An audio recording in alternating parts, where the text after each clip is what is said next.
Welcome to the Western Morning News Great West Country Journeys series. And this week we're forsaking the land and heading for the water, the South Cornish coast. And I'm going to be going off in this remarkable vessel here.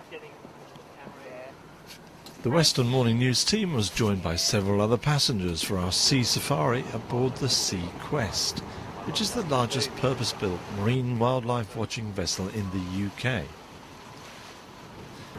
As you can see, the voyage starts quietly, but you can get a bit wet, which is why the crew provide each passenger with full waterproof thermal gear that keeps you dry and warm.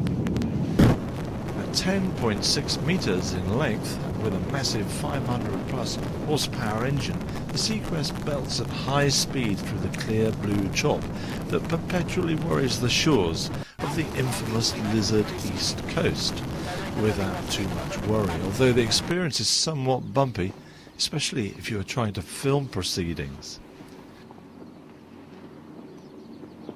There's quite a range of wildlife that you can expect to see. It varies on the time of year and it varies on the sea conditions, weather conditions and everything. But one thing that you can always guarantee is when you come out on a sea safari, you're going to soak up a fair bit of coastline, and that's what makes it quite unique, I suppose, is because it doesn't matter what we see, the Cornish coastline along here is stunning.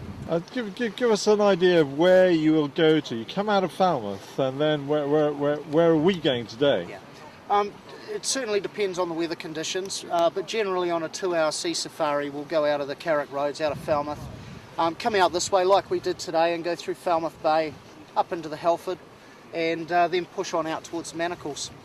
And out off the Manacles, sometimes further afield, Coverack, Blackhead, and out towards Lizard Point. The average safari that we do is 2 hours. We do 2 and 3 hour safaris. On a 2-hour safari, because generally we're cruising at about 30-35 knots, we're coming in, we're covering around 30 to 40 mile of shoreline. I was out about 2 weeks ago and it was nice and flat, and we got about 10 mile out and got onto 3 pods of common dolphins. So. And do they hop along by the bows and all that sort of thing? Yeah, the they're thing? Brilliant. Yeah, classic bow riding and jumping and showing off. Okay, and then the nitty gritty. How much would my readers pay for one of these great adventures? Well, we pay. What you'd pay is £47 per person, and what that entitles you to, as well as free entry to the Maritime Museum. Okay, nice. We, alas, did not see any dolphin on our trip, but I am told that sightings are very regular, and each sighting is sent to the Cornwall Wildlife Trust and Sea Quest Southwest. So this is a business that is a real conservation angle as well as a commercial one.